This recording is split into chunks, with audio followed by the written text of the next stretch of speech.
আমার ছেলে আমাকে তার এক্স গার্লফ্রেন্ডের সাথে তুলনা করেছে। ছেলে তার পুরনো গার্লফ্রেন্ডের ছবি দেখাচ্ছিল।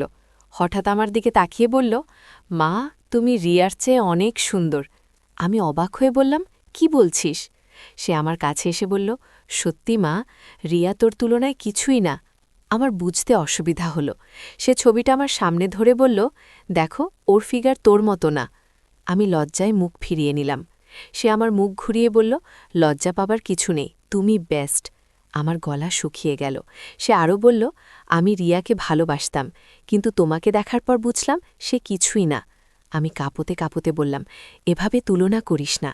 কিন্তু সে আমার হাত ধরে বলল, মা, আমি তোমাকে ভালোবাসি, রিয়ার চেয়ে 1000 গুণ বেশি। আমার চোখ জলে ভরে গেল। সে আমার চোখের দিকে তাকিয়ে বলল, তোর এই চোখ রিয়ার চোখের চেয়ে অনেক গভীর। আমি তার হাত সরিয়ে দিতে চাইলে সে আরও চেপে ধরল। মা, আমি রিয়ার সাথে ব্রেকআপ করেছি, তোর জন্য। আমার মাথা ঘুরে গেল। সে আমার কাঁধে মাথা রেখে বলল, আমি বুঝেছি, আমার জীবনে যে মেয়েটা দরকার সে তুমি। আমি প্রতিবাদ করতে গেলে সে আমার ঠোঁটে আঙুল রাখল। মা, রিয়ার সাথে যা করতাম তোর সাথে তার চেয়ে ভালো করব। আমার পুরো শরীর কাঁপতে লাগল। সে আমার কপালে চুমু দিয়ে বলল, মা, তুমি আমার ফাইনাল চয়েস। এই গল্পটি সম্পূর্ণ শুনলে আপনাদের পানি অটোমেটিক বের হয়ে যাবে। সো যত দ্রুত সম্ভব হাতের কাছে টিস্যু নিয়ে বসে পড়ুন। বিছানার চাদর যেন নষ্ট না হয় সেটা সম্পূর্ণ খেয়াল রাখার অনুরোধ জানিয়ে গল্পটি এখন শুরু করব। তার আগে সর্বশেষ অনুরোধ, দয়া করে এমন পানি বের করার গল্প নিয়মিত শুনতে আমাদের চ্যানেলটি সকলেই সাবস্ক্রাইব করুন। ধন্যবাদ। হ্যালো বন্ধুরা, আমার নাম মাধবী রায়। আমার বয়স 42 বছর। আমার স্বামীর নাম রাজেশ রায়, বয়স 45 বছর। আমাদের 2 সন্তান, আর্জুন আর রিমা। আর্জুন 19 বছর বয়সী কলেজে পড়ে। রিমা 13 বছর বয়সী স্কুলে যায়। গত মঙ্গলবার সকালের কথা। আমি ঢাকার বাসায় একা ছিলাম। রাজেশ অফিসে গেছে, রিমা স্কুলে। আর কলেজ থেকে ফিরে এসে সরাসরি তার রুমে গেল। আমি ভাত রান্না করছিলাম। হঠাৎ আর্জুন এসে বলল, মা, তুমি একটু এদিকে এসো তো। আমি গেলাম। দেখি সে তার ল্যাপটপে কিছু দেখছে। কি ব্যাপার জিজ্ঞেস করতেই সে একটা ছবি দেখালো। এই দেখো, আমার এক্স গার্লফ্রেন্ড রিয়ার ছবি। আমি ছবিটা দেখে বললাম, বেশ সুন্দর তো মেয়েটা, কেন ব্রেকআপ করলি? আর্জুন একটু চুপ করে থেকে বলল, মা, তুমি রিয়ার চেয়ে 1000 গুণ সুন্দর। আমি অবাক হয়ে বললাম, কি বলছিস তুই? ছেলে মেয়ের সাথে মায়ের তুলনা হয় নাকি? কিন্তু আর্জুন থামল না। সে বলতে থাকল, না মা, সত্যি কথা বলছি, তোমার ফিগার, তোমার চেহারা, তোমার চোখ সবকিছুই রিয়ার চেয়ে অনেক ভালো। আমার মুখ লাল হয়ে গেল। এসব কি বলছিস তুই? লজ্জা করে না? আমি বললাম। আর আমার কাছে আরও এগিয়ে এসে বলল, মা, লজ্জার কিছু নেই। আমি রিয়াকে ভালোবাসতাম, কিন্তু এখন বুঝতে পারছি তুমি সবচেয়ে পারফেক্ট। আমার হৃদয় দ্রুত স্পন্দিত হতে লাগল। আর্জুন, কি বলছিস? আমি তোর মা, আমি কাঁপা গলায় বললাম। সে আমার হাত ধরে বলল, মা, আমি জানি তুমি আমার মা, কিন্তু তুমি একজন সুন্দর নারীও তো। আমি তার হাত সরিয়ে দিতে চাইলাম, কিন্তু সে আরও শক্ত করে ধরল। মা, আমি রিয়ার সাথে ব্রেকআপ করেছি। কেন? আমি জিজ্ঞেস করলাম। কারণ তোর জন্য মা। আর্জুন বলল। আমার মাথা ঘুরতে লাগল। তুমি আমার জীবনে যে জায়গাটা দখল করে আছো, রিয়া সেখানে পৌঁছাতে পারবে না কখনো। আমি কাঁপতে কাঁপতে বললাম, আর্জুন, এসব কি বলছিস তুই? আমার ছেলে। সে আমার চোখের দিকে তাকিয়ে বলল, মা, তোর এই চোখ রিয়ার চোখের চেয়ে অনেক গভীর। আমি যখন তোকে দেখি আমার মন ভরে যায়। এরপর যা ঘটল সেটা আমার জীবনের সবচেয়ে অদ্ভুত মুহূর্ত। আর্জুন হঠাৎ করে আমার কাঁধে মাথা রাখল। মা, আমি বুঝেছি, আমার জীবনে যে মেয়েটা দরকার সে তুমি। আমি প্রতিবাদ করতে গেলে সে আমার ঠোঁটে আঙুল রাখল। মা, রিয়ার সাথে যা করতাম তোর সাথে তার চেয়ে ভালো করব। আমার পুরো শরীর কাঁপতে লাগল। সে আমার কপালে চুমু দিয়ে বলল, মা, তুমি আমার ফাইনাল চয়েস। আমি তাকে ধাক্কা দিয়ে সরিয়ে দিলাম। তুই পাগল হয়ে গেছিস নাকি? আমি রেগে গিয়ে বললাম। কিন্তু আর্জুন হাসতে হাসতে বলল, মা, রাগ করো না, আমি শুধু একটা এক্সপেরিমেন্ট করছিলাম। আমি অবাক হয়ে বললাম, কীরকম এক্সপেরিমেন্ট? সে বলল, মা, আমি একটা রিসার্চ প্রজেক্ট করছি। বিষয় হল খিমা ও ছেলের মধ্যে মানসিক দূরত্ব। আমি দেখতে চাইছিলাম তুমি কি রিয়াকশন দেবে যদি আমি এমন কথা বলি। আমি মাথায় হাত দিয়ে বসে পড়লাম। তুই এত বড় পাগল, আমার তো হার্ট অ্যাটাক হওয়ার জোগাড় হয়েছিল। আর্জুন দুঃখিত হয়ে বলল, সরি মা, আমি জানতাম না তুমি এত টেনশন নেবে। কিন্তু গল্প এখানেই শেষ নয়। পরের দিন সকালে আর্জুন আবার আমার কাছে এলো। মা, কাল রাতে আমার একটা অদ্ভুত স্বপ্ন হয়েছে। আমি জিজ্ঞেস করলাম, কি স্বপ্ন? সে বলল, আমি স্বপ্নে দেখলাম যে আমাদের বাড়িতে একটা গুপ্তধন আছে। গুপ্তধন? আমি হেসে বললাম, অর্জুন, তুই কী সব বলছিস? সে গম্ভীর হয়ে বলল, না মা, সত্যি স্বপ্নে দেখলাম আমাদের বাড়ির মেঝের নিচে একটা লুকানো চেম্বার আছে, সেখানে অনেক সোনাপা আর পুরনো মুদ্রা রাখা আছে। আমি ভাবলাম ছেলেটা আবার কি পাগলামি করছে, কিন্তু আর্জুন বলতে লাগল, মা, আমি একটা মেটাল ডিটেক্টর কিনেছি, চল আমরা বাড়ি খুঁজে দেখি। আমি বললাম, এসব বাজে কাজে সময় নষ্ট করিস না। কিন্তু সে জেদ করতে লাগল, মা প্লিজ, শুধু একবার ট্রাই করে দেখি না। আমি অগত্যা রাজি হলাম। আর্জুন তার মেটাল ডিটেক্টর নিয়ে পুরো বাড়ি স্ক্যান করতে লাগল। প্রথমে কিছু পেল না, কিন্তু হঠাৎ করে আমাদের রান্নাঘরের এক কোণে যন্ত্রটা বিপ বিপ করে উঠল। আর্জুন উত্তেজিত হয়ে বলল, মা, এখানে কিছু একটা আছে। আমি অবাক হয়ে বললাম, সত্যি? সে বলল, হ্যাঁ, এই ফ্লোর টাইলসের নিচে। আমরা সেই টাইলস তুলে দেখলাম যে সত্যিই নিচে একটা ছোট গর্ত আছে। আর্জুন টর্চ লাইট জ্বালিয়ে দেখল, মা, এখানে একটা ছোট বাক্স আছে। সে বাক্সটা বের করে আনল। এটা পুরনো কাঠের তৈরি, অনেক ভারী। আমরা বাক্সটা খুলে দেখলাম এর ভেতরে সত্যিই কিছু পুরনো সোনার অলংকার, রৌপ্য মুদ্রা আর কিছু কাগজপত্র আছে। আর্জুন চিৎকার করে বলল, মা, আমরা ধনী হয়ে গেলাম। আমার চোখ ছানাবড়া হয়ে গেল। কাগজগুলো দেখে বুঝলাম এগুলো আমার শ্বশুর মশাইয়ের আমলের। উনি এই বাড়ি তৈরি করার সময় এই গুপ্তধন লুকিয়ে রেখেছিলেন। আর্জুন বলল, মা, আমার স্বপ্ন সত্যি হয়েছে। আমি বললাম, কিন্তু কিভাবে তুই এটা জানতে পারলি? আর্জুন রহস্যজনকভাবে হাসল। মা, আসলে আমি তোমাকে সত্যি কথা বলিনি, আমার কোনো স্বপ্ন হয়নি। আমি অবাক হয়ে বললাম, তাহলে? সে বলল, আমি গত সপ্তাহে দাদাজির, রাজেশের বাবা, পুরনো ডায়েরি পেয়েছি। সেখানে এই গুপ্তধনের কথা লেখা ছিল। কিন্তু তুই কেন আমাকে স্বপ্নের কথা বললি? আমি জিজ্ঞেস করলাম। আর্জুন বলল, কারণ আমি জানতাম তুমি ডায়েরির কথা শুনলে বিশ্বাস করবে না, কিন্তু স্বপ্নের কথা শুনে কৌতূহলী হবে। আমি তার বুদ্ধিমত্তায় মুগ্ধ হয়ে গেলাম। তুই সত্যিই খুব চালাক, আমি বললাম। এরপর আমরা গুপ্তধনের সব জিনিস গুনে দেখলাম। প্রায় 5 লাখ টাকার মতো সম্পদ ছিল। সন্ধেবেলা রাজেশ অফিস থেকে এসে এই খবর শুনে অবাক হয়ে গেলেন। এ কি, বাবা তো কখনো এইসবের কথা বলেননি। তিনি ডায়েরিটা পড়ে দেখলেন। হ্যাঁ, এটা বাবার হাতের লেখা। রিমা স্কুল থেকে ফিরে এসে সবকিছু জেনে খুব খুশি হল। মা, এখন আমরা নতুন গহনা কিনব? রিমা জিজ্ঞেস করল। আমি হেসে বললাম, হ্যাঁ কিনব। রাজেশ বললেন, কিন্তু এই টাকা আমরা আর্জুনের পড়াশোনায় খরচ করব, সে এখন কলেজে পড়ছে। আর্জুন বলল, বাবা, আমি চাই এই টাকা দিয়ে আমাদের বাড়িটা আরেকটু বট করি, মায়ের জন্য একটা সুন্দর বাগান করি। আমার মন খুশি হয়ে গেল। তুই সত্যিই ভালো ছেলে, আমি তাকে বললাম। কিন্তু গল্প এখানেই শেষ নয়। পরের সপ্তাহে আর একটা চমক। সে বলল, মা, আমি ডায়েরিতে আরও কিছু লেখা দেখেছি। দাদাজি লিখেছেন যে এই বাড়িতে আরও 2টা গুপ্তধন আছে। আমি অবাক হয়ে বললাম, সত্যি? সে ডায়েরিটা দেখিয়ে বলল, হ্যাঁ, দেখো এখানে লেখা আছে, দ্বিতীয় গুপ্তধন পুকুরের পাড়ে পুরনো আম গাছের নিচে, তৃতীয় গুপ্তধন ঘরের ছাদে পানির ট্যাঙ্কের পেছনে। গিয়ে আমরা সবাই মিলে পরের দিন খোঁজা শুরু করলাম। প্রথমে পুকুরের পাড়ের আম গাছের নিচে খুঁড়লাম। প্রায় 3 ফুট খুঁড়ে আমরা আর একটা বাক্স পেলাম। এতে ছিল আরও কিছু সোনার মুদ্রা আর পুরনো দলিল। তারপর ছাদে গিয়ে পানির ট্যাঙ্কের পেছনে খুঁজলাম। সেখানেও একটা প্লাস্টিকের বাক্স পেলাম। এতে ছিল কিছু হীরার গহনা আর একটা চিঠি। চিঠিতে দাদাজি লিখেছিলেন যে এই সম্পদ তিনি তার নাতি নাতনিদের জন্য রেখে যাচ্ছেন। আর্জুন চিঠিটা পড়ে চোখে পানি এনে ফেলল। দাদাজি আমাদের কত ভালোবাসতেন। আমিও কেঁদে ফেললাম। হ্যাঁ, উনি সত্যিই খুব ভালো মানুষ ছিলেন। এভাবে আমরা মোট 3টে গুপ্তধন পেয়ে প্রায় 15 লাখ টাকার মালিক হয়ে গেলাম। রাজেশ বললেন, এই টাকা দিয়ে আমরা একটা ছোট ব্যবসা শুরু করব, আর আর্জুন পড়াশোনা শেষ করে আমাদের সাহায্য করবে। কিন্তু আর্জুন আর একটা বড় সারপ্রাইজ দিল। সে বলল, মা, আমি ডায়েরিতে আর একটা অদ্ভুত জিনিস দেখেছি। আমি জিজ্ঞেস করলাম, কি? সে বলল, দাদাজি লিখেছেন যে আমাদের পাশের বাড়িতেও একটা গুপ্তধন আছে। পাশের বাড়িতে? রাজেশ অবাক হয়ে বললেন।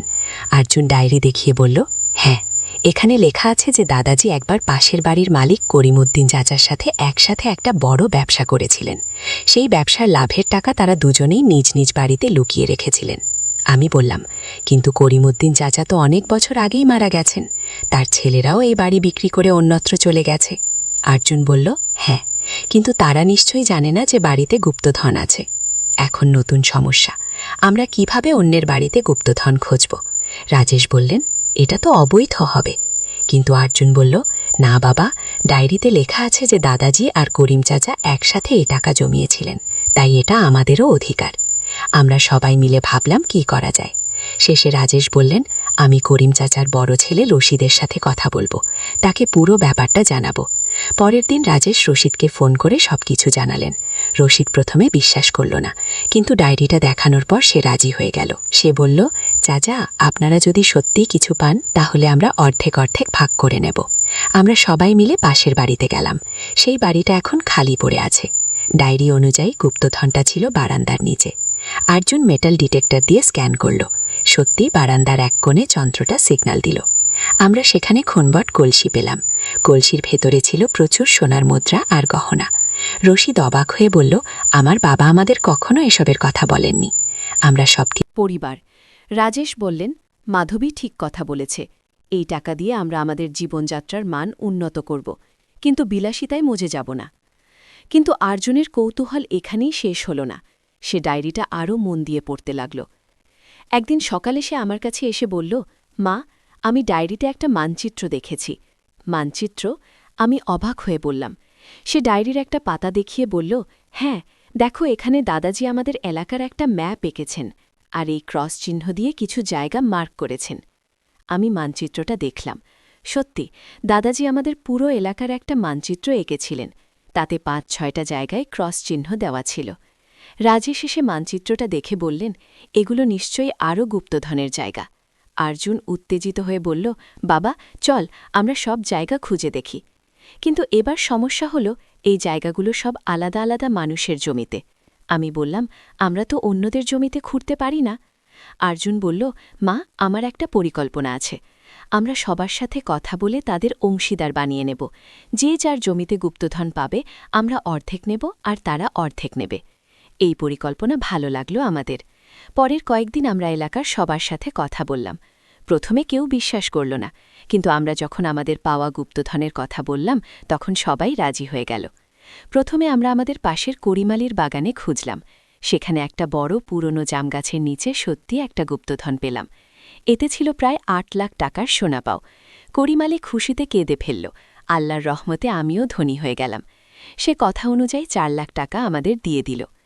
এরপর আমরা মসজিদের ইমাম সাহেবের বাড়ির পেছনের জমিতে খুঁজলাম। সেখানেও পেলাম প্রায় ৬ লাখ টাকার সম্পদ। ইমাম সাহেব বললেন, এই টাকা দিয়ে আমি মসজিদের সম্প্রসারণ করব।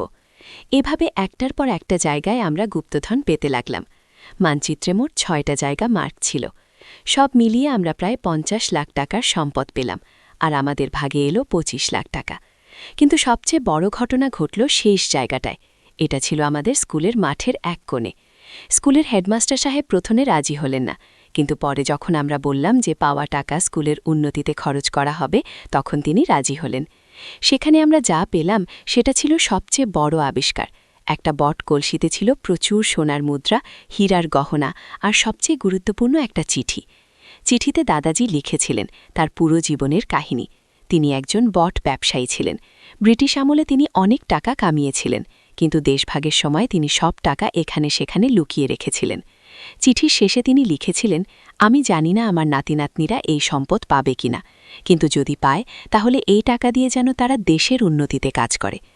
অর্জুন চিঠিটা পড়ে বলল, মা, দাদাজির ইচ্ছা আমাদের পূরণ করতে হবে। আমি তার কথায় গর্ব অনুভব করলাম। এতে বড় সম্পদ পেয়েও সে দাদাজির কথা মনে রেখেছে। আমরা স্কুলের জন্য ১০ লাখ টাকা দিয়ে দিলাম। এই টাকা দিয়ে স্কুলে নতুন ক্লাসরুম, লাইব্রেরি আর কম্পিউটার ল্যাব তৈরি হলো। হেডমাস্টার সাহেব খুব খুশি হয়ে আমাদের পরিবারের নামে একটা ফলক লাগিয়ে দিলেন। এরপর আমরা এলাকায় একটা বিনামূল্যে চিকিৎসা কেন্দ্র খুললাম। দরিদ্র মানুষরা যেন বিনামূল্যে চিকিৎসা পায়। অর্জুন বলল, মা, এভাবে আমরা দাদাজির স্বপ্ন পূরণ করতে পারছি। কিন্তু এই গল্পের আরও একটা মোড় বাকি ছিল। একদিন অর্জুনের কলেজের এক বন্ধু আমাদের বাড়িতে এলো। তার নাম সলমান। সে অর্জুনকে বলল, দোস্ত, তুই কিভাবে এত টাকার মালিক হলি? আর পুরো ঘটনা বলল। সলমান শুনে বলল, তোর দাদাজি নিশ্চয়ই একজন বিশেষ মানুষ ছিলেন, কিন্তু আমার সন্দেহ হয় যে এই গুপ্তধনের পেছনে আরও কোনো রহস্য আছে। আমি জিজ্ঞেস করলাম, কী রকম রহস্য? সলমান বলল, আন্টি, অর্জুনের দাদাজি যে এত বুদ্ধিমান ছিলেন, তিনি নিশ্চয়ই আরও কোনো ক্লু রেখেছেন। হয়তো আরও বড় কোনো গুপ্তধন আছে। আর্জুন ডায়েরিটা আবার হাতে নিয়ে পাতা উল্টাতে লাগল। হঠাৎ করে একটা পাতার কোণে ছোট করে কিছু লেখা লিখতে পেল। মা, এখানে কি যেন লেখা আছে। আমরা ম্যাগনিফাইং গ্লাস দিয়ে দেখলাম। সেখানে লেখা ছিল, সবচেয়ে বড় গুপ্তধন লুকানো আছে সেই জায়গায় যেখানে সূর্য প্রথম কিরণ পড়ে আর শেষ কিরণ পড়ে। এটা কি বোঝায়? রাজেশ জিজ্ঞেস করলেন। আর্জুন চিন্তা করে বলল, বাবা, আমি মনে করি দাদাজি আমাদের বাড়ির ছাদের কথা বলেছেন, কারণ ছাদেই সকালে প্রথম রোদ আসে আর সন্ধ্যায় শেষ রোদ যায়। আমরা সবাই ছাদে গেলাম আর তার মেটাল ডিটেক্টর দিয়ে পুরো ছাদ স্ক্যান করল। হঠাৎ করে পানির ট্যাঙ্কের ঠিক মাঝখানে যন্ত্রটা চড়ে বিপ করে উঠল। এখানে কিছু আছে, আর্জুন চিৎকার করে বলল। কিন্তু সমস্যা হলো, পানির ট্যাঙ্ক সরানো অনেক কঠিন কাজ। রাজেশ বললেন, আমাদের কিছু মানুষের সাহায্য লাগবে। আমরা এলাকার কয়েকজন মানুষকে ডাকলাম। সবাই মিলে পানির ট্যাঙ্ক সরিয়ে ফেললাম। নিচে দেখলাম একটা বড় গর্ত। গর্তের মধ্যে একটা বিশাল ট্রাঙ্ক পাতা ছিল। ট্রাঙ্কটা এত ভারী যে সেটা উপরে তুলতে 10 জন মানুষ লেগেছিল। ট্রাঙ্কটা খুলতেই আমাদের সবার চোখ ছানাবড়া হয়ে গেল। এর ভেতরে ছিল অগণিত সোনার বার, হীরার গহনা আর একগাদা কাগজপত্র। কাগজপত্র দেখে বুঝলাম দাদাজি কত বড় ব্যবসায়ী ছিলেন। তিনি ভারত, পাকিস্তান, আফগানিস্তান পর্যন্ত ব্যবসা করতেন। এই ট্রাঙ্কের মূল্য ছিল প্রায় 1 কোটি টাকা। আর্জুন অভিভূত হয়ে বলল, মা, আমরা তো কোটিপতি হয়ে গেলাম। কিন্তু আমি বললাম, ছেলে, মনে রাখিস, টাকা মানুষকে খুশি করতে পারে, কিন্তু ভালো মানুষ বানাতে পারে না। রাজেশ বললেন, মাধবী ঠিক কথা বলেছে। আমাদের এই সম্পদ দিয়ে সমাজের কল্যাণ করতে হবে।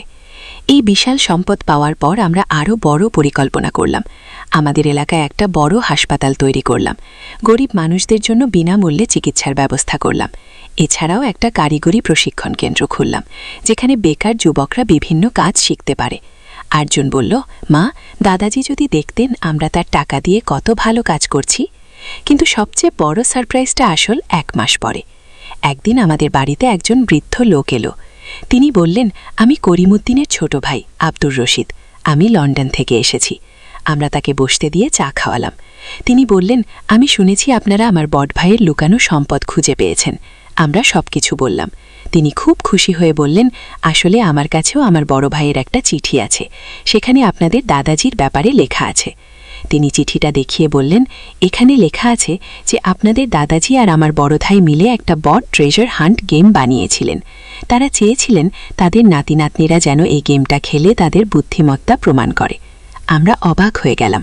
মানে? আর্জুন জিজ্ঞেস করল। আব্দুর রশিদ চাচা বললেন, মানে হলো আপনারা এই ট্রেজার হান্টে জিতেছেন। এখন আপনারা সব সম্পদের প্রকৃত মালিক। এভাবে আমাদের গল্পের একটা সুন্দর সমাপ্তি হল। আমরা শুধু ধনী হইনি, বরং আমাদের পূর্বপুরুষদের স্বপ্ন পূরণ করার সুযোগ পেয়েছি। আর্জুন এখন আর সেই পাগলামি করে না। সে একজন দায়িত্বশীল ছেলে হয়ে উঠেছে। রিমাও এখন পড়াশোনায় মন দিয়েছে। সে বলে, আমিও বড় হয়ে দাদাজির মতো সমাজের কাজ করব। রাজেশ তার চাকরি ছেড়ে দিয়ে এখন পুরো সময় আমাদের সমাজসেবা কার্যক্রমে মনোযোগ দেন। আর আমি এখনও সেই আগের মতোই ঘর সংসার সামলাই। তবে এখন আমার মনে একটা শান্তি আছে যে আমরা অন্যদের সেবা করতে পারছি।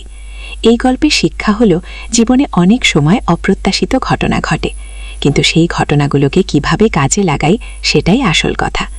আমরা সৌভাগ্যবান যে আমরা এই সম্পদ সঠিক কাজে ব্যবহার করতে পারছি। আর সবচেয়ে বড় কথা হলো, পরিবারের ভালোবাসা আর একসাথে থাকাটাই সবচেয়ে বড় সম্পদ। যত টাকা পয়সাই আসুক না কেন, পরিবারের বন্ধন যেন কখনো নষ্ট না হয়। আজ আর্জুন যখন আমাকে বলে, মা, আমি তোমাকে সবচেয়ে বেশি ভালোবাসি, তখন আমি জানি সে সত্যিকারের ভালোবাসার কথা বলছে। আর সেটাই আমাদের পরিবারের সবচেয়ে বড় গুপ্তধন। একদিন আলী সাহেব সোহেলের অফিসে এলেন। সোহেল তাকে দেখে অবাক হয়ে গেল। স্যার, আপনি এখানে? হ্যাঁ সোহেল, তোমার অফিস একবার দেখতে চাইলাম। খুব সুন্দর হয়েছে গো। আলী সাহেব পুরো অফিস ঘুরে দেখলেন, কর্মচারীদের সাথে কথা বললেন। তারপর সোহেলের রুমে এসে বসলেন। সোহেল, তুমি অনেক দূর এসেছ। মনে আছে 7 বছর আগে তুমি যখন আমার অফিসে প্রথম এসেছিলে চা বানানোর কাজ করতে? হ্যাঁ স্যার, সব মনে আছে। ইউন, আমি গর্বিত যে আমি তোমাকে একটা সুযোগ দিয়েছিলাম, আর তুমি সেই সুযোগকে কাজে লাগিয়েছ। জানো সফলতার মূল সূত্র কি? কি স্যার? কঠোর পরিশ্রম, সততা আর হাল না ছাড়া। তোমার মধ্যে এই 3টা গুণই আছে। সোহেল চোখে জল নিয়ে বলল, আপনি না থাকলে আজ আমি এখানে পৌঁছাতে পারতাম না। স্যার, না সোহেল, আমি শুধু একটা দরজা খুলে দিয়েছিলাম। ভেতরে ঢুকে পথ তৈরি করেছ তুমি নিজে গো। আলী সাহেব চলে যাওয়ার আগে বললেন, আমার একটা বড় প্রজেক্ট আছে, একটা 20 ফ্লোর বিজনেস টাওয়ার। আমি চাই তুমি এই প্রজেক্টে আমার সাথে পার্টনার হও, 50-50। রাজি? সোহেল অবাক হয়ে গেল। এত বড় প্রজেক্ট, স্যার? আমার কি যথেষ্ট সামর্থ্য আছে? আছে, আমি বিশ্বাস করি। ও, সোহেল রাজি হয়ে গেল। এটা তার জীবনের সবচেয়ে বড় প্রজেক্ট হবে।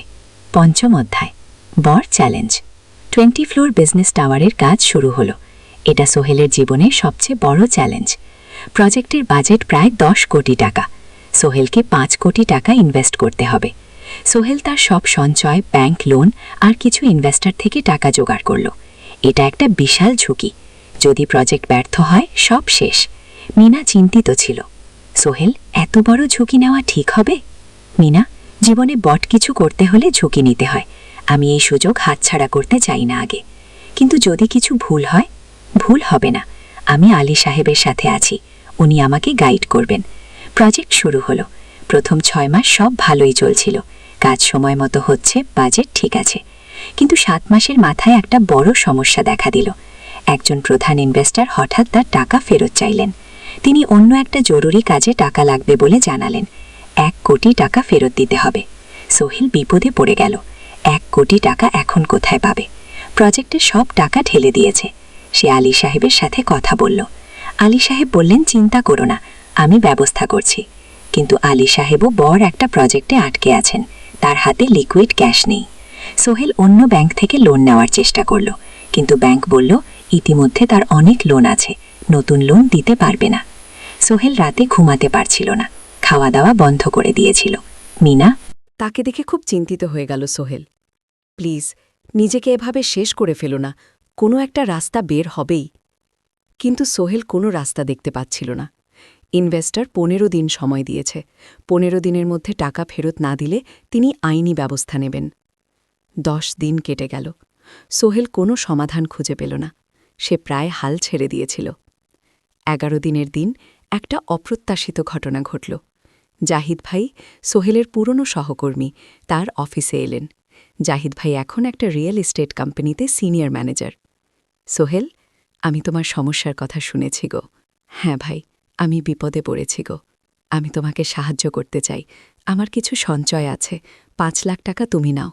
সোহেল চোখে জল নিয়ে বলল, ভাই, আমি কিছু বলার দরকার নেই। তুমি আমাকে অনেক কিছু শিখিয়েছ, তোমার কাছ থেকে পরিশ্রম আর সততা শিখেছি। এখন আমার পালা তোমাকে সাহায্য করার। জাহিদ ভাই চলে যাওয়ার পর আরও 2 জন এলো। একজন সোহেলের পুরনো ক্লায়েন্ট, আরেকজন তার কর্মচারী। 2 জন মিলে আরও 8 লাখ টাকা দিল। করিম মামা 20 লাখ টাকা ব্যবস্থা করলেন, তার কিছু বন্ধুদের কাছ থেকে ধার করে। মিনা তার সব গয়না বিক্রি করে 10 লাখ টাকা দিল। সবাই মিলে প্রায় 45 লাখ টাকা জোগাড় হলো। বাকি 65 লাখ টাকা সোহেল তার অফিসের সব অ্যাসেট বিক্রি করে আর একটা প্রাইভেট ফিনান্স কোম্পানি থেকে উচ্চ সুদে লোন নিয়ে ব্যবস্থা করল। ঠিক 14 দিনের দিন সোহেল ইনভেস্টরকে 1 করোড় টাকা ফেরত দিল। ইনভেস্টর টাকা নিয়ে চলে গেলেন। সোহেল তার অফিসে ফিরে এসে চেয়ারে বসে কাঁদল।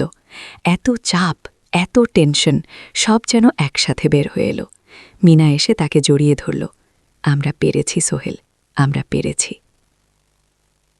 6ষ্ঠ অধ্যায়, পুনরুদ্ধার। এই ঘটনার পর সোহেল আরও সাবধান হয়ে গেল। সে বুঝল ব্যবসায় শুধু সাহস নয়, বুদ্ধিও লাগে। ঝুঁকি নিতে হয়, কিন্তু হিসাব করে। প্রজেক্ট চলতে থাকল। এবার সোহেল আরও সতর্কতার সাথে সবকিছু পরিচালনা করল। প্রতিটা খরচ হিসাব করল, প্রতিটা সিদ্ধান্ত ভেবে চিনতে নিল। আরও 1 বছর পর 20 ফ্লোর বিজনেস টাওয়ার সম্পন্ন হল। চমৎকার বিল্ডিং, শহরের অন্যতম সুন্দর ভবন। বিল্ডিংয়ের উদ্বোধন অনুষ্ঠানে শহরের মেয়র এলেন। অনেক ব্যবসায়ী, সাংবাদিক এলো। সোহেলের নাম পত্রিকায় ছাপা হল। স্বপ্নের শহরে এক তরুণ উদ্যোক্তার সফলতার গল্প। প্রজেক্ট থেকে সোহেলের লাভ হল প্রায় 2 করোড় টাকা। এই টাকা দিয়ে সে সব ঋণ শোধ করল। জাহিদ ভাইয়ের টাকা ফেরত দিল, করিম মামার ঋণ শোধ করল। যারা সাহায্য করেছিল সবাইকে টাকা ফেরত দিল। মিনার জন্য নতুন গয়না কিনা, আরও সুন্দর। তার মাকে গ্রামে একটা নতুন পাকা বাড়ি বানিয়ে দিল। মা কাঁদতে কাঁদতে বললেন, তোর বাবা বেঁচে থাকলে কত খুশি হতো। তুই আমার সব স্বপ্ন পূরণ করেছিস। সোহেল নিজেদের জন্য একটা ফ্ল্যাট কিনা, 4 রুমের ফ্ল্যাট, সমুদ্রের কাছে। এখন আর ভাড়া বাড়িতে থাকতে হয় না। সপ্তম অধ্যায় প্রতিদান। সোহেল এখন একজন প্রতিষ্ঠিত উদ্যোক্তা, কিন্তু সে তার শেখ ভুলেনি। যে গ্রাম থেকে সে এসেছে, যারা তাকে সাহায্য করেছে, কাউকেই ভুলেনি। সে তার গ্রামে একটা স্কুল বানিয়ে দিল, সোহেল ফাউন্ডেশন স্কুল। গরিব ছেলেমেয়েরা ফ্রিতে পড়তে পারবে। ভালো শিক্ষক নিয়োগ দিল, ভালো পড়াশোনার ব্যবস্থা করল। শহরে একটা ফ্রি মেডিকেল ক্লিনিক খুলল। গরিব মানুষরা ফ্রিতে চিকিৎসা পাবে। প্রতি বছর 10 জন মেধাবী কিন্তু গরিব ছাত্রছাত্রীকে স্কলারশিপ দেওয়া শুরু করল। তারা বিনামূল্যে পড়াশোনা করতে পারবে। একদিন একটা টিভি চ্যানেল সোহেলের ইন্টারভিউ নিতে এলো। আপনার সফলতার গোপন সূত্র কি? সোহেল একটু ভেবে বলল, কঠোর পরিশ্রম, সততা আর হাল না ছাড়া। এই 3টি জিনিস যদি কারো মধ্যে থাকে, সে যে কোনো কিছু অর্জন করতে পারে। আর সবচেয়ে বড় কথা, যারা আমাকে সাহায্য করেছে তাদের ছাড়া আমি কিছুই না। একা কেউ সফল হতে পারে না। আগে আপনার পরবর্তী স্বপ্ন কি? আমি চাই আরও মানুষকে সাহায্য করতে। আমার মতো যারা গ্রাম থেকে শহরে আসে, তাদের জন্য একটা ট্রেনিং সেন্টার খুলব। তারা সেখানে বিভিন্ন স্কিল শিখতে পারবে, চাকরি পাবে, নিজের পায়ে দাঁড়াতে পারবে গো। অষ্টাদশ অধ্যায় নতুন প্রজন্ম। আরও 5 বছর কেটে গেল। সোহেল এখন 45 বছরের। তার মেয়ে সারা এখন 9 বছরের। স্কুলে ক্লাস 4-এ পড়ে, খুব মেধাবী মেয়ে। একদিন সারা বাবাকে জিজ্ঞেস করল, বাবা, তুমি কিভাবে এত বড় হলে? আমার বন্ধুরা বলে তুমি একজন সফল মানুষ গো। সোহেল তাকে কোলে নিয়ে বসল। বাবা, তুমি জানো তোমার দাদু ছিলেন একজন স্কুল শিক্ষক, খুব সৎ মানুষ। কিন্তু আমরা গরিব ছিলাম। আমি রিক্সা চালাতাম গো। রিক্সা? হ্যাঁ। তারপর আমি এই শহরে এলাম। অনেক কষ্ট করেছি, কিন্তু হাল ছাড়িনি। মানুষ আমাকে সাহায্য করেছে, আর আমি কঠোর পরিশ্রম করেছি। বাবা, আমি ওকে তোমার মতো হতে পারবো? অবশ্যই পারবে বাবা। তবে মনে রেখো, সফলতা মানে শুধু টাকা পয়সা না। সফলতা মানে ভালো মানুষ হওয়া, অন্যদের সাহায্য করা, সৎ থাকা গো। সারা মাথা নাড়ালো, আমি ভালো মানুষ হব বাবা। সোহেল তার মেয়েকে জড়িয়ে ধরল। মনে মনে ভাবল, তার জীবনের সব কষ্ট সার্থক হয়েছে। মিনা রান্নাঘর থেকে ডাকল, খাবার তৈরি, এসো। সোহেল সারাকে নিয়ে ডাইনিং টেবিলে গেল। ঋতু এসেছে। সে এখন বিয়ে করেছে, তার একটা ছেলে হয়েছে। সোহেলের মাঝে মাঝে চট্টগ্রামে বেড়াতে আসেন, আজও এসেছেন। সবাই মিলে খেতে বসল। হাসি গল্পে ভরা পরিবার। সোহেল তাকালো তার মায়ের দিকে, মিনার দিকে, সারার দিকে, ঋতুর দিকে। মনে হলো, জীবনে আর কি চাই। খাওয়া শেষে সবাই বসে রইল, গল্প করছিল।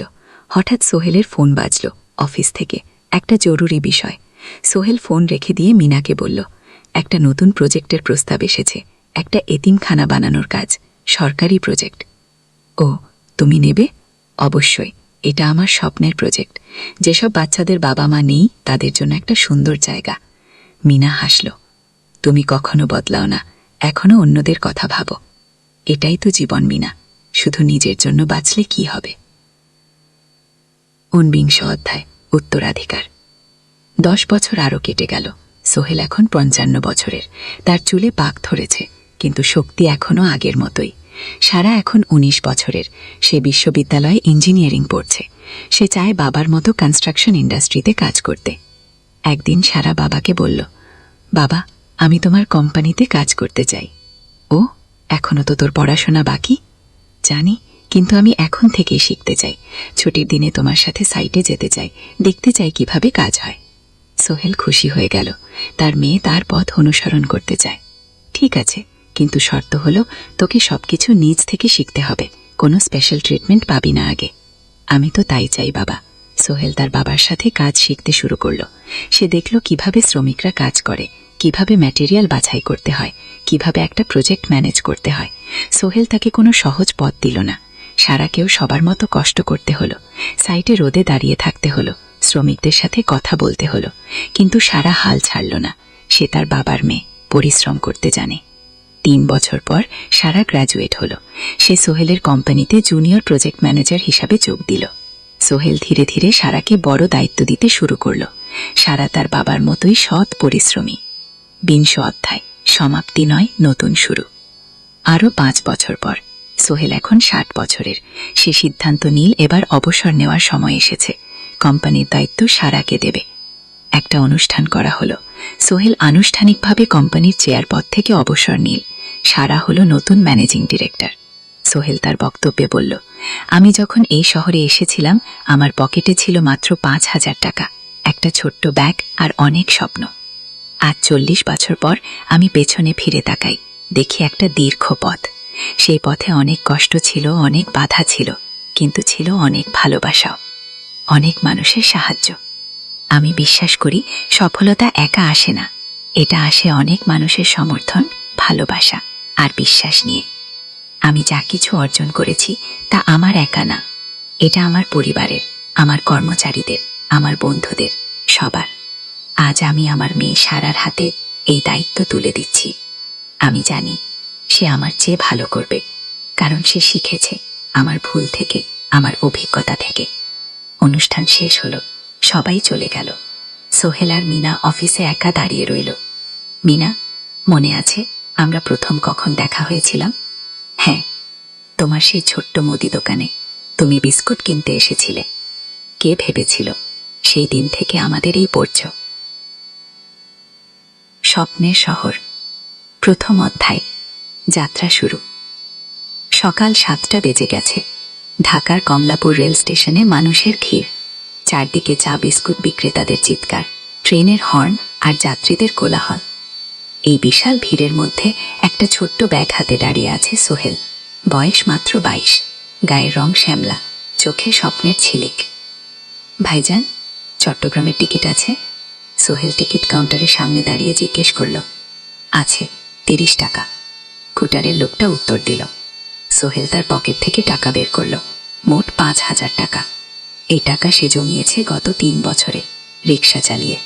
তার স্বপ্ন ছিল চট্টগ্রাম গিয়ে একটা ভালো চাকরি পাওয়া। গ্রামে আর থাকতে চায় না সে। বাবা মারা গেছেন 10 বছর আগে। মা আর ছোট বোন ঋতুকে নিয়ে সংসার চালাচ্ছিল রিক্সা চালিয়ে। কিন্তু এভাবে তো আর সারা জীবন চলবে না। টিকিট কেটে সোহেল প্ল্যাটফর্মে এলো। ট্রেন ছাড়বে আর মাত্র 15 মিনিট পরে। সে একটা বেঞ্চে বসে পড়ল, ব্যাগটা বুকের কাছে চেপে ধরল। এই ব্যাগে আছে তার সব সম্পদ, কিছু কাপড়, একটা ছোট্ট ফটো ফ্রেমে বাবা মায়ের ছবি, আর কিছু টাকা। কোথায় যাচ্ছেন? পাশে বসা একজন বয়স্ক মানুষ জিজ্ঞেস করলেন। চট্টগ্রাম কাকা, চাকরি খুঁজতে যাচ্ছি। সোহেল বিনয়ের সাথে উত্তর দিল। ভালো, তবে শহরে সাবধানে থাকবেন। শহর মানে অনেক সুযোগ, কিন্তু অনেক ফাঁদও আছে। খুব বয়স্ক লোকটা বললেন। সোহেল মাথা নাড়ালো। সে জানে শহরের জীবন সহজ না। করছিল সোহেল একটা চা কেনা, 10 টাকা চা। খেতে খেতে সে ভাবছিল চট্টগ্রাম পৌঁছে কি হবে। করিম মামা তাকে সাহায্য করবেন তো? চাকরি পাওয়া যাবে তো? করিম মামা আসলে সোহেলের খুব দূর সম্পর্কের মামা, সোহেলের দাদির বোনের ছেলে। অনেক বছর আগে গ্রাম ছেড়ে চট্টগ্রামে চলে গিয়েছিলেন। সেখানে একটা কনস্ট্রাকশন কোম্পানিতে কাজ করেন। বছরে 1-2 বার গ্রামে আসতেন। গত বছর যখন এসেছিলেন তখন সোহেলের মাকে বলেছিলেন, সোহেলদি চট্টগ্রাম পাঠান, আমি একটা কাজের ব্যবস্থা করে দেব। সেই কথাতেই ভরসা করে সোহেল আজ এই যাত্রা। দ্বিতীয় অধ্যায়, নতুন শহর। চট্টগ্রাম পৌঁছাতে প্রায় 6 ঘণ্টা লেগে গেল। দুপুর 1টা বাজে। সোহেল স্টেশন থেকে বের হয়ে শহরের রাস্তায় দাঁড়াল। কি বিশাল শহর! এত গাড়ি, এত মানুষ, চারদিকে উঁচু উঁচু বিল্ডিং, দোকানপাট, মানুষের ভিড়। সোহেল কিছুক্ষণ দাঁড়িয়ে থাকল, সবকিছু দেখতে দেখতে। তার মনে হচ্ছিল সে যেন অন্য কোনো পৃথিবীতে এসে পড়েছে। তার পকেটে একটা ছোট্ট কাগজ আছে, সেখানে লেখা একটা ঠিকানা, করিম মিয়া, বাড়ি নং 23, রোড নং 5, আগ্রাবাদ, চট্টগ্রাম। সোহেল একটা রিকশা ডাকল। কত নেবেন আগ্রাবাদ যেতে? 50 টাকা। সোহেল রিকশায় উঠল। রাস্তার দুধারে দোকান, মার্কেট, অফিস, সবকিছু দেখতে দেখতে সে অবাক হয়ে গেল। এত বড় শহর, এত কিছু, গ্রামের সেই ছোট্ট বাজারের সাথে কোনো তুলনাই হয় না। প্রায় আধা ঘণ্টা পর রিকশা একটা পুরনো বাড়ির সামনে থামল। 3 তলা বাড়ি, কিন্তু রং উঠে গেছে। সিঁড়ি দিয়ে উঠেই 3য় তলায় করিম মামার ফ্ল্যাটে নক করল। দরজা খুললে এক মধ্যবয়সী মহিলা। কে? আসসালাম আলাইকুম আপা, আমি সোহেল, নোয়াখালীর গ্রাম থেকে এসেছি। করিম মামা বাড়িতে আছেন? মহিলা তাকে মাথা থেকে পা পর্যন্ত দেখল। করিম তো অফিসে গেছে। তুমি কে? কোথা থেকে এসেছ? সোহেল সব খুলে বলল। মহিলা তাকে ভেতরে ঢুকতে দিল। বসো। করিম সন্ধ্যায় ফিরবে। ফ্ল্যাটটা ছোট, 2টো রুম, একটা ছোট্ট রান্নাঘর আর একটা বাথরুম, কিন্তু সোহেলের কাছে খুব সুন্দর লাগল। গ্রামের সেই টিনের ঘরের চেয়ে তো অনেক ভালো। মহিলা তার নাম জানালো, সালমা, করিম মামার স্ত্রী। তাদের দুটো ছেলে, একজন ক্লাস 8-এ পড়ে, আরেকজন ক্লাস 5-এ। খেয়েছ? সালমা আপা জিজ্ঞেস করল। না আপা। গো, অপেক্ষা করো, ভাত আছে, মাছ আছে, খাও। সোহেল প্রথমে রাজি হতে চাইল না, কিন্তু খুব খিদে পেয়েছিল। সকাল থেকে শুধু একটা চা আর বিস্কুট খেয়েছে। খাওয়া দাওয়ার পর সোহেল বসে রইল। সালমা আপা তাকে গল্প করতে লাগল। তোমার মা কেমন আছেন? তোমার বোন ভালো আছে? আপা, মার একটু গেটে বাত আছে, ওষুধ খাচ্ছেন। বোন স্কুলে পড়ে। তুমি কি করতে চাও এখানে? চাকরি খুঁজছি আপা, যে কোনো কাজ করব। বাসায় মা আর বোনকে টাকা পাঠাতে হবে। সালমা আপা মাথা নাড়ল। করিম তোমার জন্য কিছু একটা করবে, সে ভালো মানুষ, সারাদিন অপেক্ষা করো। সোহেল সন্ধ্যা 6টায় করিম মামা ফিরলেন। 50-এর কাছাকাছি বয়স, কালো রঙের প্যান্ট শার্ট পরা, হাতে একটা ব্যাগ। আরে সোহেল, কবে এলি? করিম মামা খুশি হয়ে বললেন, আজ সকালে। মামাগি? করিম মামা তাকে জড়িয়ে ধরলেন। অনেকদিন পর দেখলাম, কেমন আছিস? ভালো আছি মামা। ভালো করেছিস এসে, এখানে অনেক সুযোগ আছে। তোর জন্য একটা কাজের ব্যবস্থা করে দেব, তবে প্রথমে কয়েকদিন এখানে থাক, শহরটা একটু চিনে নে, তারপর কাজে যোগ দিবি। গো। সোহেলের মনে আশার আলো জ্বলল। সে ভাবল হয়তো তার ভাগ্য এবার পাল্টাবে। 3য় অধ্যায়, প্রথম চাকরি। 1 সপ্তাহ পরেই করিম মামা সোহেলকে তার কোম্পানিতে নিয়ে গেলেন। কোম্পানির নাম আলামিন কনস্ট্রাকশন। অফিসটা শহরের কেন্দ্রে, 5তলা একটা বিল্ডিংয়ের দোতলায়। মালিক আলী সাহেব, 50-এর কাছাকাছি বয়স, মোটা চেহারা, চোখে সোনার ফ্রেমের চশমা। বদমানুষ কিন্তু খুব কড়া। এই ছেলেটাকে কি কাজে লাগাবেন? আলী সাহেব করিম মামাকে জিজ্ঞেস করলেন। স্যার, ও আমার আত্মীয়, গ্রাম থেকে এসেছে, খুব পরিশ্রমী, যে কোনো কাজে লাগাতে পারেন। আলী সাহেব সোহেলের দিকে তাকালেন। তুমি কি পড়েছ? Sir, SSC pass, GPA 4। ভালো। কম্পিউটার চালাতে পারো? না স্যার, পারি না, কিন্তু শিখতে চাই। আলী সাহেব একটু ভাবলেন। ঠিক আছে, তোমাকে অফিসের কাজে রাখব। ফাইল গুছানো, চা বানানো, কাগজপত্র নিয়ে যাওয়া নেওয়া। মাসে 5,000 টাকা। রাজি আছো? জি স্যার। সোহেল খুশি হয়ে গেল। 5,000 টাকা? রিকশা চালিয়ে 4.5 পেত, এখানে 5,000। কাজ শুরু হলো পরদিন থেকে। সকাল 8টায় অফিসে যেতে হয়, ফিরতে হয় সন্ধ্যা 7টায়। প্রথম দিন সোহেল ঘুম থেকে উঠল ভোর 5টায়, তৈরি হয়ে 7:30টায় অফিসের উদ্দেশ্যে বের হলো। করিম মামার বাড়ি থেকে অফিস প্রায় 5 কিলোমিটার, বাসে যেতে হয়। অফিসে পৌঁছে সোহেল দেখল সেই প্রথম আলী সাহেব এখনও আসেননি। অফিস খোলা ছিল না। আর 10 মিনিট পর একজন লোক এসে অফিস খুলল। তুমি নতুন? জি, আমি সোহেল। আমি জাহিদ, অ্যাসিস্ট্যান্ট ম্যানেজার। এসো। জাহিদ ভাই সোহেলকে সবকিছু দেখালো। অফিসে মোট 6 জন কর্মচারী, 2 জন ইঞ্জিনিয়ার, একজন অ্যাকাউন্ট্যান্ট, একজন অ্যাসিস্ট্যান্ট ম্যানেজার জাহিদ ভাই, একজন রিসেপশনিস্ট, আর এখন সোহেল। সোহেলের কাজ শুরু হলো চা বানানো দিয়ে, তারপর অফিস পরিষ্কার করা, ফাইল গুছানো, কাগজপত্র এক জায়গা থেকে আরেক জায়গায় নিয়ে যাওয়া। কাজ কঠিন না, কিন্তু সারাদিন দৌড়ঝাঁপ করতে হয়। দুপুরে খাবারের জন্য আধা ঘণ্টা বিরতি। সোহেল একটা ছোট হোটেলে গিয়ে ভাত তরকারি খেল, 50 টাকা। সন্ধ্যায় অফিস বন্ধ হলো। সোহেল ক্লান্ত হয়ে বাসায় ফিরল। কেমন লাগলো প্রথম দিন? করিম মামা জিজ্ঞেস করলেন। ভালো মামা, অনেক কিছু শিখলাম। প্রথম মাসের শেষে সোহেল বেতন পেল 5,000 টাকা। সে 3,000 টাকা মাকে পাঠালো। মা ফোনে কাঁদতে লাগলেন। আল্লাহ তোকে ভালো রাখুক সোহেল। সোহেলের চোখেও জল এলো। তার মনে হলো সে একটা বট কাজ করতে পেরেছে। চতুর্থ অধ্যায়, শহরের জীবন। 3 মাস কেটে গেল। সোহেল এখন শহরের সাথে মিশে গেছে। প্রতিদিন অফিসে যাওয়া আসার পথে সে দেখে হাজারো মানুষের জীবন, কেউ সফল, কেউ ব্যর্থ, কিন্তু সবাই চলছে নিজের পথে। সোহেল অফিসের কাজের পাশাপাশি কম্পিউটার শেখার চেষ্টা করছে। অফিসে একটা কম্পিউটার আছে। যখন কেউ ব্যবহার করে না, তখন সোহেল একটু একটু শেখার চেষ্টা করে। জাহিদ ভাই তাকে সাহায্য করেন। সোহেল, তুমি যদি কম্পিউটার ভালোভাবে শিখতে পারো, তাহলে তোমার ভবিষ্যৎ উজ্জ্বল। গো। জাহিদ ভাই একদিন বললেন, কিভাবে শিখব ভাই? ট্রেনিং সেন্টারে যাও, সন্ধ্যায় ক্লাস আছে, মাসে 2,000 টাকা লাগবে। গো। সোহেল ভাবল 2,000 টাকা অনেক, কিন্তু এটা বিনিয়োগ, ভবিষ্যতের জন্য। সে একটা ট্রেনিং সেন্টারে ভর্তি হলো। সপ্তাহে 3 দিন সন্ধ্যা 7:30 থেকে রাত 9টা পর্যন্ত ক্লাস। কম্পিউটারের basic, Microsoft Word, Excel, PowerPoint, internet ব্যবহার। একদিন অফিস থেকে ফেরার সময় সোহেল একটা দোকানে চা খেতে গেল। দোকানের পাশেই একটা ছোট্ট মুদি দোকান। সেখানে একটা মেয়ে বসে আছে, বয়স হবে 20-র কাছাকাছি। সাদাসিধে চেহারা, সাদা শাড়ি পরা, কিন্তু চোখে এক ধরনের দৃঢ়তা। ভাইজান, 1 প্যাকেট বিস্কুট দেন। গো। সোহেল বলল। মেয়েটা বিস্কুট দিল। 20 টাকা। সোহেল টাকা দিয়ে যাচ্ছিল। হঠাৎ মেয়েটা বলল, আপনি নতুন এসেছেন এই এলাকায়, তাই না? হ্যাঁ, 3 মাস হলো। কিভাবে বুঝলেন? আপনার চেহারা দেখেই বোঝা যায়, এখনও গ্রামের ছোঁয়া আছে, আর আপনি প্রতিদিন এই পথ দিয়ে যান, দেখেছি। মেয়েটা হাসল। সোহেলও হেসে ফেলল। আপনি খুব পর্যবেক্ষক মনে হচ্ছে। গো। জীবনে অনেক কিছু দেখেছি, তাই মানুষকে চিনতে শিখেছি। গো। আপনার নাম? মিনা। এই দোকান আমার বাবার, উনি অসুস্থ, তাই আমি দেখছি। গো। সেদিন থেকে সোহেল প্রায় সেই দোকানে যেতে শুরু করলো। মিনার সাথে গল্প করত। ধীরে ধীরে তাদের মধ্যে একটা বন্ধুত্ব তৈরি হলো। মিনাও তার জীবনের গল্প বলল। মিনার মা মারা যাচ্ছেন যখন সে মাত্র 7 বছরের। বাবা আব্দুল হামিদ একা হাতে মিনাকে বট করেছেন। মুদি দোকান দিয়ে সংসার চালান। মিনা কলেজে পড়ে, অনার্স সেকেন্ড ইয়ার। সকালে কলেজে যায়, দুপুরে ফিরে এসে দোকান সামলায়। বাবার হার্টের সমস্যা আছে, তাই ভারী কাজ করতে পারেন না। তোমার স্বপ্ন কি? একদিন সোহেল জিজ্ঞেস করল। গ্র্যাজুয়েশন শেষ করে একটা ভালো চাকরি করব, তারপর বাবাকে ভালো চিকিৎসা করাবো। তুমি? আমিও চাকরি করে পরিবারকে ভালোভাবে দেখভাল করতে চাই। মা আর বোনকে নিয়ে শহরে আনবো একদিন। গো। দুজনেই নিজেদের স্বপ্নের কথা বলতে গিয়ে বুঝে তাদের স্বপ্ন অনেকটা একই রকম। পঞ্চম অধ্যায়, বিপদ। 6 মাস কেটে গেল। সোহেল এখন আলী সাহেবের খুব প্রিয় কর্মচারী। সে শুধু চা বিস্কুট দেওয়ার কাজই করে না, এখন কম্পিউটারেও কিছু কাজ শিখেছে। ছোটখাটো টাইপিং, ডেটা এন্ট্রি এসব করতে পারে। আলী সাহেব খুশি হয়ে তার বেতন বাড়িয়ে 8,000 টাকা করে দিয়েছেন। একদিন রাতে সোহেল অফিস থেকে ফিরছিল। সেদিন একটু দেরি হয়ে গেছে, রাত প্রায় 9টা। সাধারণত সোহেল সন্ধ্যা 7:30টায় ফিরে, কিন্তু সেদিন অফিসে একটা জরুরি কাজ ছিল। বাস থেকে নেমে সোহেল বাড়ির দিকে হাঁটছিল। হঠাৎ একটা অন্ধকার গলিতে 3 জন লোক তাকে ঘিরে ধরল। তাদের চেহারা দেখেই বোঝা যাচ্ছিল ভালো উদ্দেশ্য নিয়ে আসেনি। টাকা দে, তাড়াতাড়ি, একজন বলল। তার হাতে একটা ছুরি। সোহেল ভয় পেয়ে গেল। ভাই, আমার কাছে খুব কম টাকা আছে।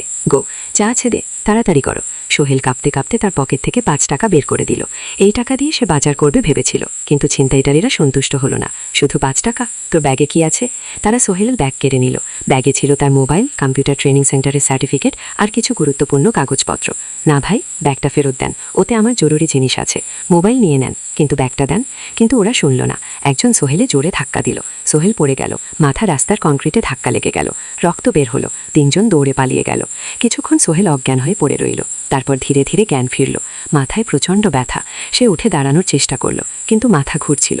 কোনো মতে একটা দেয়াল ধরে দাঁড়ালো। একজন পথচারী তাকে দেখে থামল। কি হয়েছে ভাই? ছিনতাইকারী হয়েছে। কি? এসো, আমি তোমাকে হাসপাতালে নিয়ে যাই। গো। কিন্তু সোহেল রাজি হলো না। ঠিক আছে, বাড়ি যেতে পারবো। সে কোনো মতেই করিম মামার বাড়িতে পৌঁছালো। দরজা খুললেই সালমা আপা চিৎকার করে উঠলেন। ও আল্লাহ, কি হয়েছে? করিম মামা দৌড়ে এলেন। সোহেলকে ভেতরে নিয়ে গেলেন। তার মাথায় জল ঢেলে রক্ত পরিষ্কার করলেন। কথাটা বেশ গভীর। হাসপাতালে যেতে হবে। গো। করিম মামা বললেন। তারা একটা অটোরিকশা নিয়ে নিকটস্থ হাসপাতালে গেলেন। ডাক্তার সোহেলের মাথায় 3কে সেলাই দিলেন। বলল 1 সপ্তাহ বিশ্রাম নিতে হবে, কোনো ভারী কাজ করা যাবে না। হাসপাতাল থেকে ফিরে সোহেল শুয়ে রইল। তার মনে হচ্ছিল সবকিছু শেষ হয়ে গেছে। মোবাইল চলে গেছে, গুরুত্বপূর্ণ কাগজপত্র চলে গেছে। এখন 1 সপ্তাহ অফিস করতে পারবে না।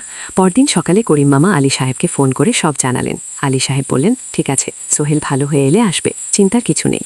মিনা যখন এই খবর শুনল, সে সন্ধ্যায় সোহেলকে দেখতে এলো করিম মামার বাড়িতে। এনেছিল কিছু ফল। কি হয়েছিল? মিনা চিন্তিত গলায় জিজ্ঞেস করল।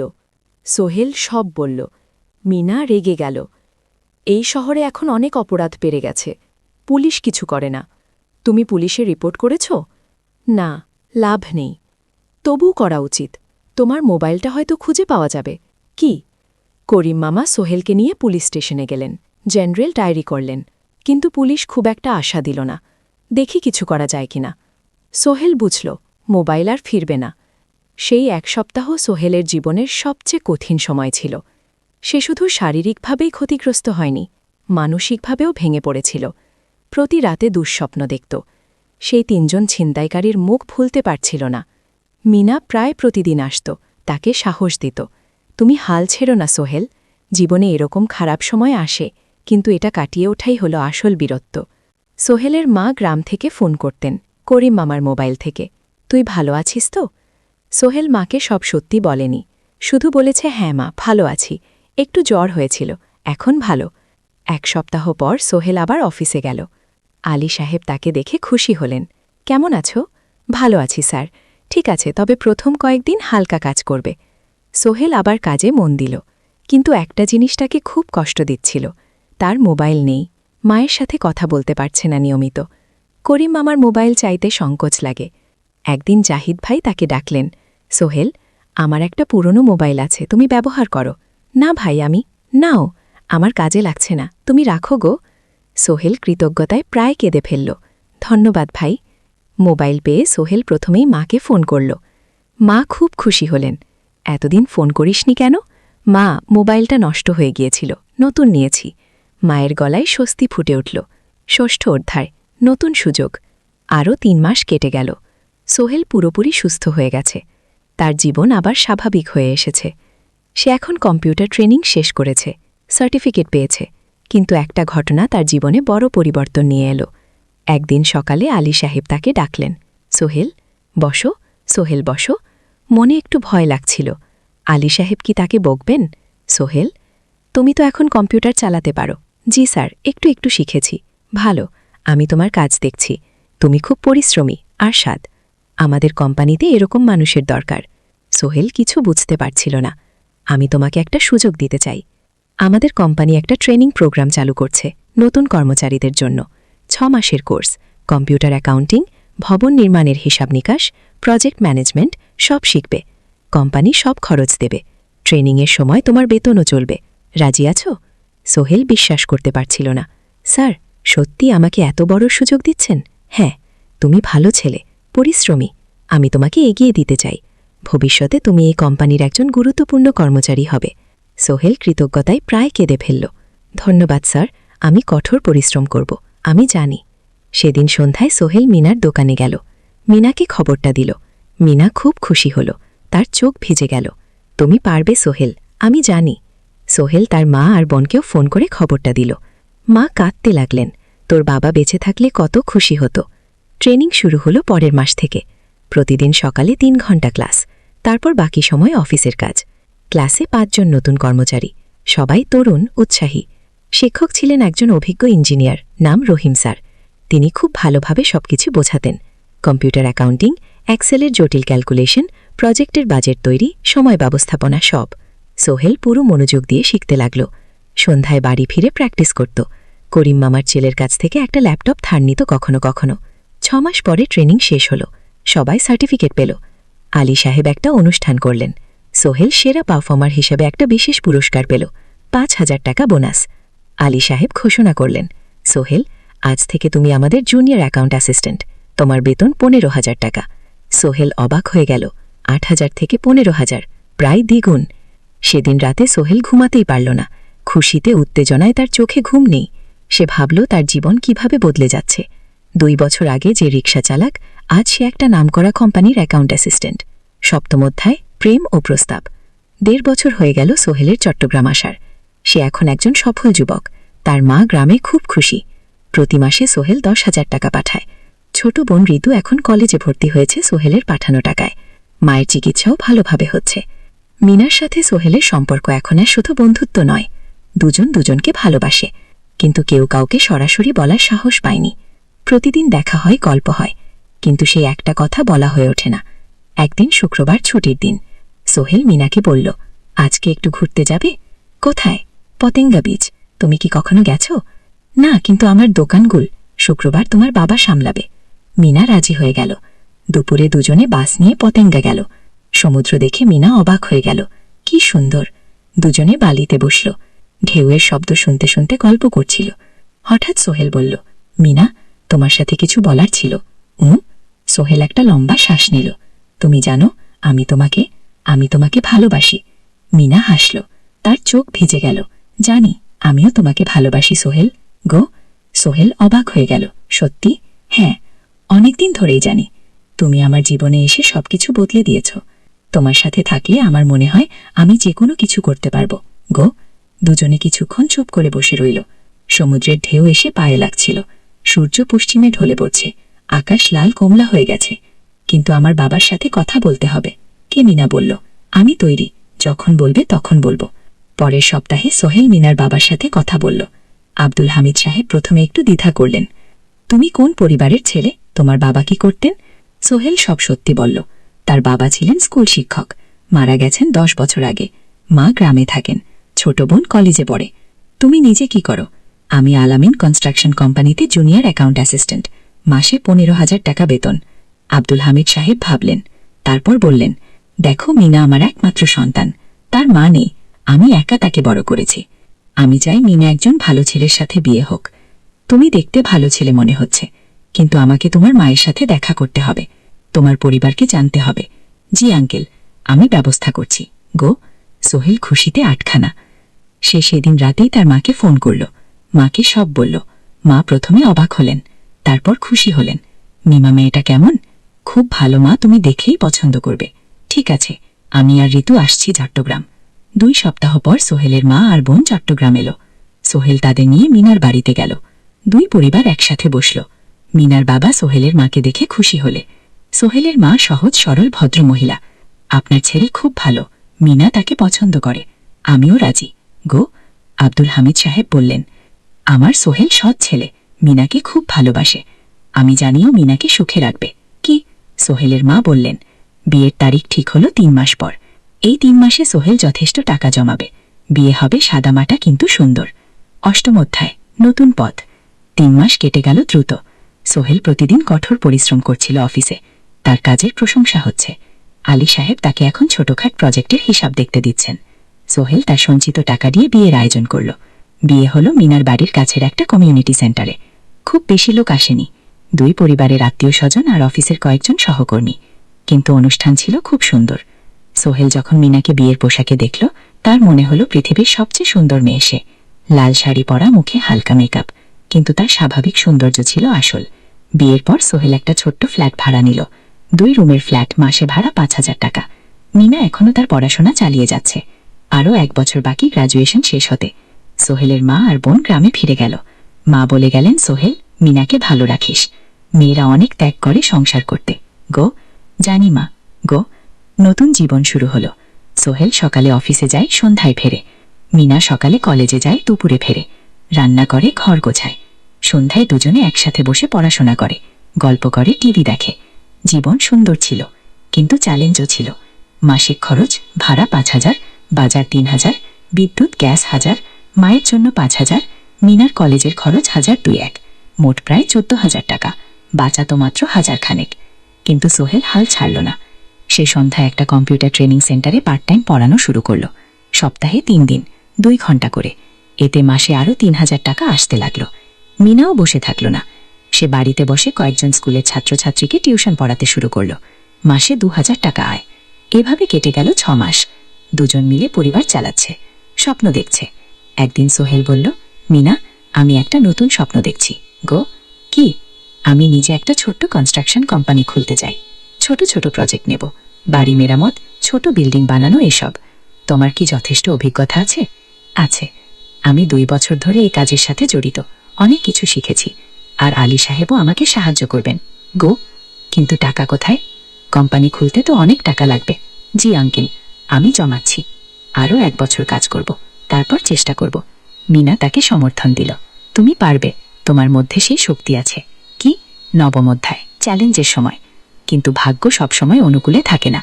সোহেল যখন স্বপ্ন দেখছিল নিজের কোম্পানি খোলার, তখনই একটা বড় সমস্যা এলো। আলী সাহেবের কোম্পানি একটা বড় প্রজেক্ট পেয়েছিল, একটা 10 তলা বিল্ডিং বানানোর কাজ। কিন্তু প্রজেক্টের প্রধান ইনভেস্টর হঠাৎ পালিয়ে গেলেন। তিনি কোম্পানির কাছ থেকে প্রায় 50 লাখ টাকা নিয়ে গেছেন, কিন্তু কাজ শেষ হয়নি। কোম্পানি বড় ক্ষতির মুখে পড়ল। আলী সাহেব অনেক কর্মচারীকে ছাঁটাই করতে বাধ্য হলেন। প্রায় 10 জনকে চাকরি থেকে বাদ দিলেন। বাকিদের বেতন কমাতে হলো। সোহেলকে আলী সাহেব ডেকে বললেন, সোহেল, আমি তোমাকে রাখতে চাই, তুমি বিশ্বস্ত কর্মচারী, কিন্তু তোমার বেতন কমাতে হবে, 15,000 থেকে 10,000। সোহেল মনে মনে চিন্তায় পড়ে গেল। 10,000 টাকায় সংসার চলবে কিভাবে? মায়ের খরচ, ভাড়া, বাজার সব মিলিয়ে তো 14,000 টাকা লাগে। কিন্তু সে কিছু বলল না। ঠিক আছে স্যার। বাড়ি ফিরে সোহেল মিনাকে সব বলল। মিনা চিন্তিত হয়ে গেল। এখন কি হবে? চিন্তা করো না, আমি পার্ট টাইম টিউশনের সময় বাড়াবো, আর তুমিও বেশি করে টিউশন নাও। কিন্তু আমার তো পড়াশোনাও আছে গিফট। জানি, কিন্তু এখন এটাই করতে হবে গুল। সোহেল সন্ধ্যায় আরও 2টো জায়গায় পার্ট টাইম কাজ খোঁজে। একটা দোকানে সন্ধ্যায় হিসাব দেখার কাজ পেল, মাসে 2,000 টাকা। আরেকটা জায়গায় সপ্তাহান্তে কম্পিউটার রিপেয়ারের কাজ পেল, মাসে 1,500 টাকা। মিনা ও 3 জন নতুন স্টুডেন্ট। নীল টিউশনে তার আয় বাড়ল 2,000 থেকে 7,500। কঠিন সময় ছিল।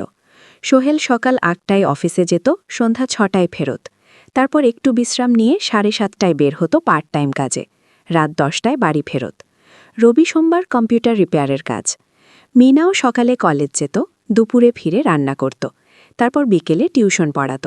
রাতে খাওয়া দাওয়ার পর পড়াশোনা করত। দুজনেরই শরীর খারাপ হতে শুরু করল। একদিন সোহেল অফিসে অজ্ঞান হয়ে পড়ে গেল। ডাক্তার দেখাতে নিয়ে গেল। ডাক্তার বলল, অতিরিক্ত পরিশ্রম, শরীরে পুষ্টির অভাব, ঠিকমতো খাচ্ছেন না। মনে হচ্ছে কে সত্যি কথা।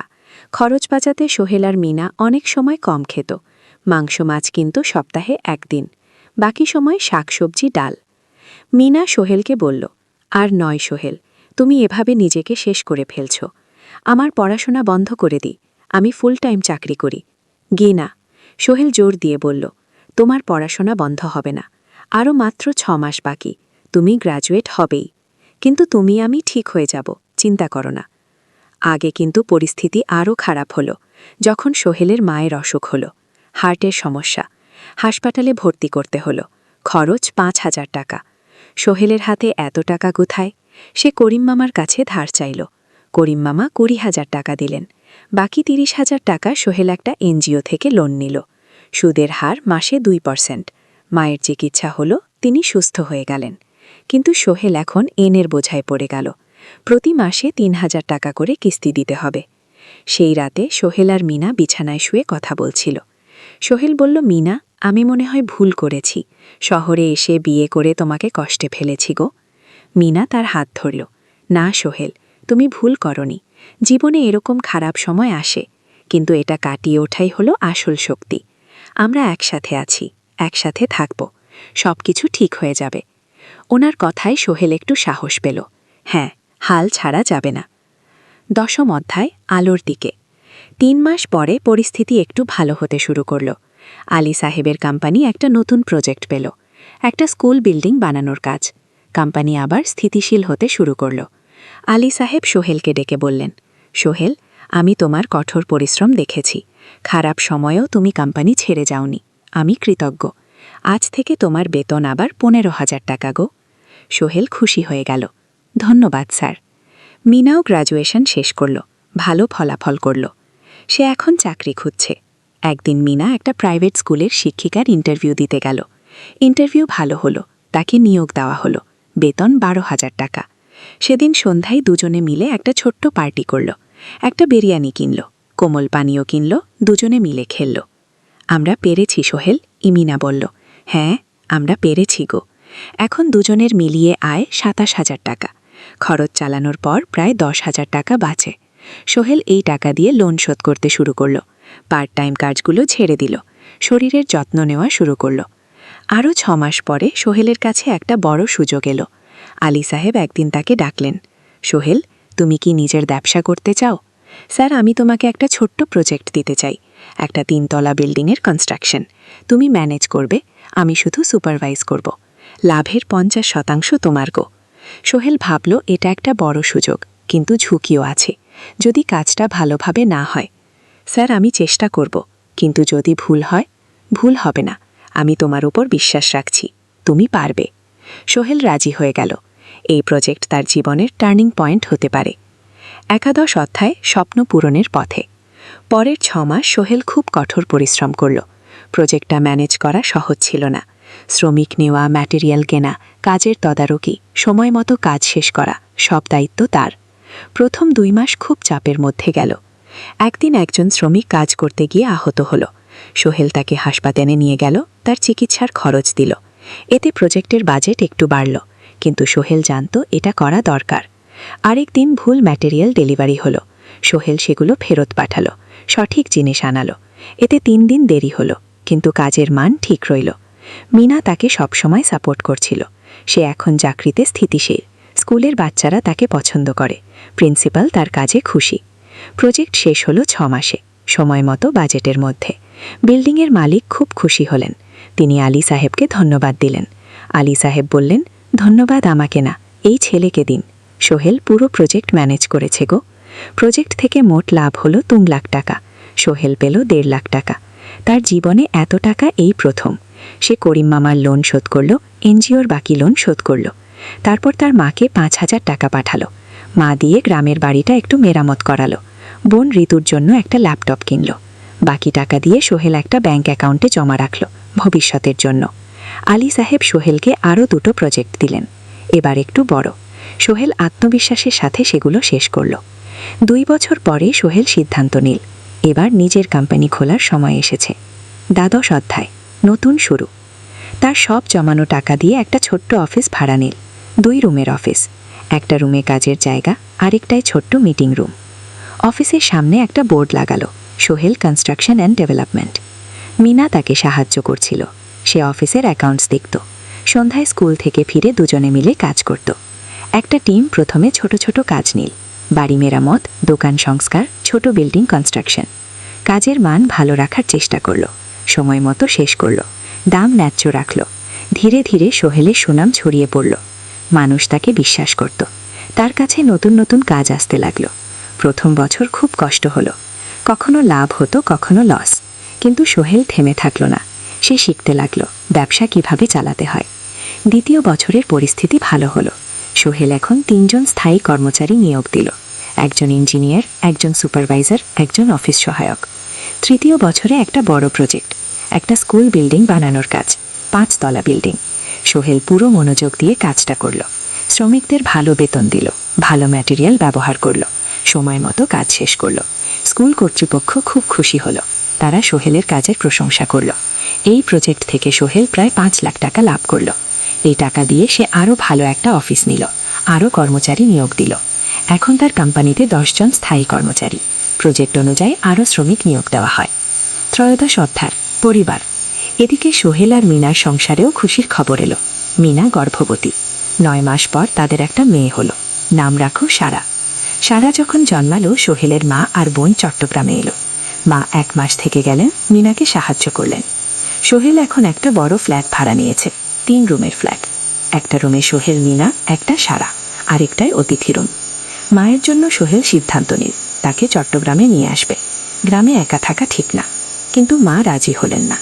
বাবা, আমি গ্রামেই থাকব, এখানে আমার পরিচিত মানুষ আছে। তোর বোনকে নিয়ে যা, ও ঢাকায় পড়ছে, চট্টগ্রামে এনে ভালো কোথাও ভর্তি করিয়ে দে। সোহেল তাই করল। ঋতুকে চট্টগ্রাম বিশ্ববিদ্যালয়ে ভর্তি করিয়ে দিল। ঋতু এখন সোহেলের ফ্ল্যাটে থাকে, বিশ্ববিদ্যালয়ে পড়ে। সোহেলের মনে হলো তার জীবন এখন পরিপূর্ণ। স্ত্রী, মেয়ে, বোন সবাই তার কাছে। ব্যবসা ভালো চলছে, মা গ্রামে সুখে আছেন। চতুর্দশ অধ্যায়, সফলতা শিখে। 5 বছর কেটে গেল। সোহেল এখন একজন সফল উদ্যোক্তা। তার কোম্পানি কি? Sohel construction and development. এখন চট্টগ্রামে বেশ পরিচিত। প্রায় 30 জন কর্মচারী তার অধীনে কাজ করে। সোহেল এখন শুধু ছোট প্রজেক্ট করে না, বড় বড় প্রজেক্টও করে। একটা 8 তলা বিজনেস কমপ্লেক্স বানানোর কাজ পেয়েছে, একটা হাসপাতাল বিল্ডিং বানাচ্ছে। মিনা এখনও স্কুলে পড়ায়, সে এখন ভাইস প্রিন্সিপাল। সাথে সোহেলের কোম্পানির অ্যাকাউন্টস ম্যানেজার। দুজনে মিলে ব্যবসা চালায়। সারা এখন 4 বছরের, স্কুলে ভর্তি হয়েছে, খুব চালাক মেয়ে। ঋতু বিশ্ববিদ্যালয় থেকে গ্র্যাজুয়েট হয়ে একটা ব্যাংকে চাকরি পেয়েছে। একদিন আলী সাহেব